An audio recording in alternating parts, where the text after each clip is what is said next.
Alors nous avons eu l'idée de monter ce congrès des actions majeures de la petite enfance à l'OCDE, d'abord parce que c'est un lieu symbolique et que nous souhaitions mettre en exergue des actions majeures dans le monde entier.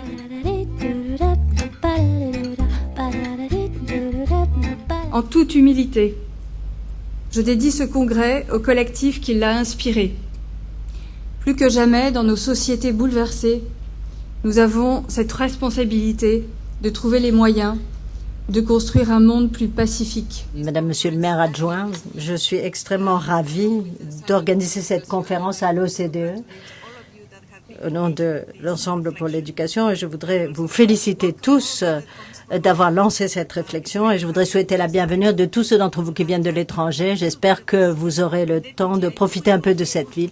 Je dois vous dire que cet exercice arrive à point nommé parce que non seulement nous nous soucions du bien-être des enfants et nous partageons ce souci avec vous, mais nous voulons fournir aux enfants les bases pour mener une vie saine et heureuse. Et nous nous soucions de mettre en place à l'OCDE les politiques qui le permettront. Je suis très heureux donc que nous soyons tous ensemble, que la maire adjointe Nathalie et toute son équipe décident de nous rejoindre. Je suis très heureuse que vous soyez disposés à nous apporter toutes vos connaissances. Nous comptons sur vous, nous vous appuyons, nous voulons vraiment mieux comprendre et nous avons besoin de nous améliorer dans nos initiatives pour la petite enfance. Donc, je vous souhaite plein succès à cette conférence. J'espère que ce sera le premier congrès d'une longue série et j'espère que les débats seront très enrichissants, qu'ils amorceront un processus d'apprentissage pour mieux documenter les politiques pour l'enfance dans le monde entier. Je vous remercie de votre attention. Ma première expérience en tant que défenseur des enfants, comme on dit, Ombudswoman for Children, et comme présidente du réseau européen des défenseurs des enfants de 2006 à 2011, j'ai pu mesurer à cette occasion combien les ressources qui sont transmises à l'enfant dès le plus jeune âge sont déterminantes dans ce que j'appellerais son bien devenir, son bien-être.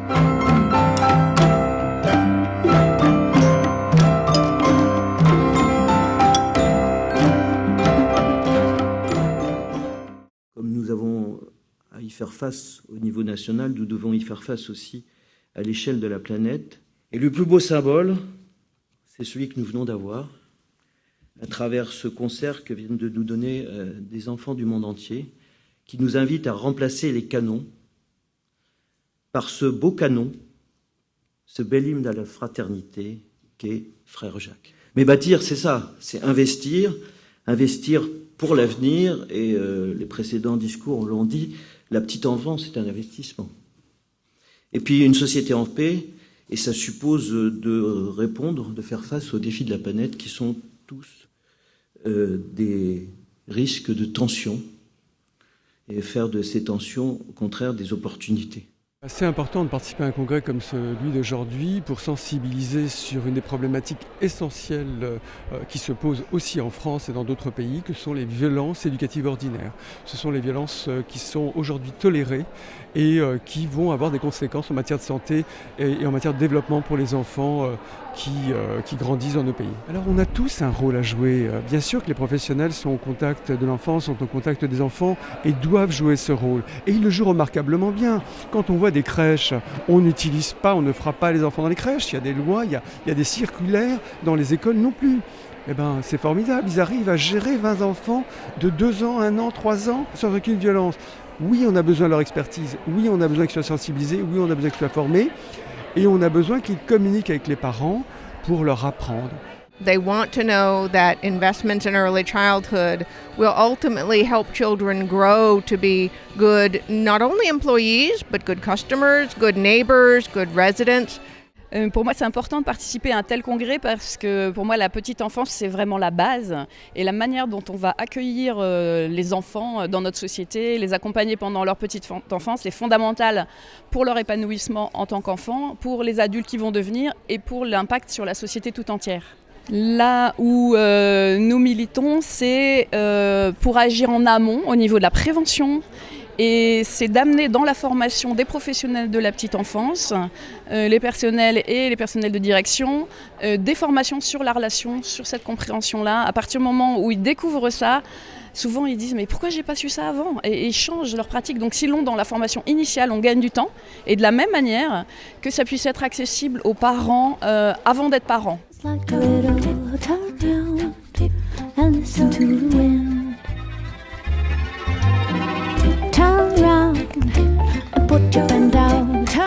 Je suis directrice sur une crèche de 30 berceaux. On a un espace à peu près comme celui-ci, un petit peu plus grand, qui est proposé aux enfants. L'objectif pour le professionnel, c'est d'emmener 1 à 2 enfants maximum. C'est vraiment de pouvoir être en individualité avec les enfants. L'intérêt et la particularité de ce congrès est d'amener des idées, des actions précises qui soutiennent la qualité de ce qu'on offre aux jeunes enfants. Et de pouvoir inspirer des gens qui seraient intéressés à soutenir, à guider, à développer des pratiques exemplaires. L'encyclopédie est un outil en ligne libre d'accès qui a été développé au fil des ans depuis les 15 dernières années, début des années 2000, tranquillement, un chapitre à la fois. Elle contient actuellement sur des thèmes qui touchent en fait 53 sphères du développement de l'enfant, donc 53 chapitres, sous la direction d'experts, les meilleurs dans leur domaine, qui intéressent différents auteurs à développer ces chapitres. Elle a été initialement produite en français et en anglais. On est Canadien, donc de là vient le choix de ces langues. C'est un outil qui est destiné, je dirais, à la société civile. Alors ça, c'est un objectif important pour nous, de rendre le savoir accessible pour les parents. C'est de la vulgarisation pour différents publics.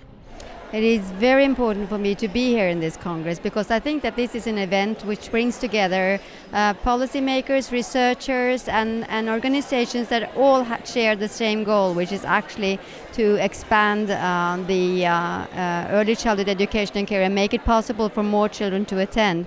But not only to attend, but also to experience the kind of qualitative, to experience quality while they are there as well. I think that is the second important issue in this conference. There are 2 topics, I think. One is about the effectiveness. It means that actually it has an impact on children's development and well-being that you invest in it. And what the OECD studies have shown is that quality is imperative in order to have to affect children in the right way. So it means that you should invest also in quality from an economic reason also. But the other topic is actually about politics. It's about choosing to do something because it's important for children. Toute l'énergie que j'ai depuis une vingtaine d'années autour du monde de l'enfant, c'est une énergie qui s'est faite sur comment faire agir et faire progresser l'enfant dans le monde. Notre slogan à nous, c'est « Act for Kids », agis pour et avec les enfants. Et notre racine culturelle qui a été à l'origine du groupe, c'était d'entreprendre pour que le monde progresse au service de l'enfant qui grandit. You can learn as much from children as children can learn from you. I think a Congress should have many aspects, should have the academic, should have the governmental. If one change, it would be respect children.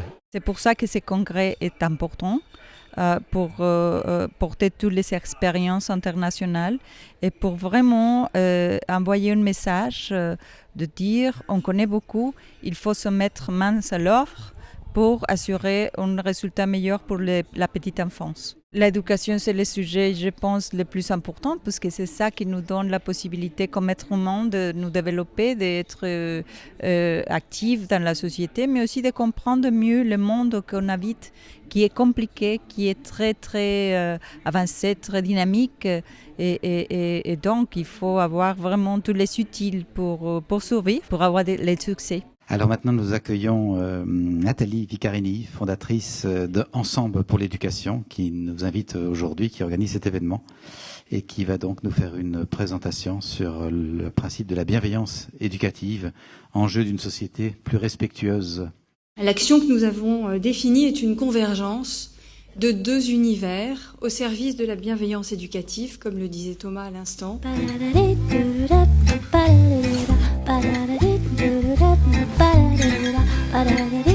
De plus en plus de gens s'interrogent sur comment mieux éduquer les enfants depuis l'enfance, être plus respectueux, plus attentif et donc transformer pour ça nos habitudes. Nous sommes très piégés par de vieilles habitudes de rapports de force, de rapports de pouvoir et donc d'éducation souvent par la menace ou la culpabilisation. C'est des vieux systèmes dont nous avons besoin de nous défaire pour développer une relation à l'enfant qui soit vraiment basée sur la bienveillance. Ce que je retiens, c'est une grande implication de personnes à haut niveau et je vois, en tout cas par mon métier, beaucoup de personnes qui acceptent de se remettre en question et pour moi c'est extrêmement citoyen aujourd'hui. Alors ça s'appelle la bulle musicale, c'est un petit espace interactif pour les enfants, ça a une forme ronde pour que le son soit vraiment très qualitatif pour les tout petits. Un enfant sur 7 vit dans la pauvreté dans le pays de l'OCDE, un enfant sur 4 âgé de 15 ans, jeune de 15 ans, n'a même pas accès aux compétences de base, n'est même pas en mesure de se doter des compétences minimum pour pouvoir bien évoluer dans la vie. Il y a combien de milliers d'adultes qui travaillent, de personnes qui travaillent dans ce secteur de la petite enfance? Ça en fait des gens. Or, on sait très peu de choses sur leurs croyances pédagogiques, leurs principes, leur attitude. C'est un enjeu qui a été réitéré pendant ces 2 journées de congrès. Les règles et les normes adoptées pendant des décennies ont fait du Chili l'un des pays où la ségrégation sociale dans le système scolaire est des plus fortes. Ces ségrégations économiques découlent de politiques qui ont été adoptées il y a plus de 40 ans au Chili. Ces règles ont affaibli le rôle de l'État en tant qu'agent d'équité sociale.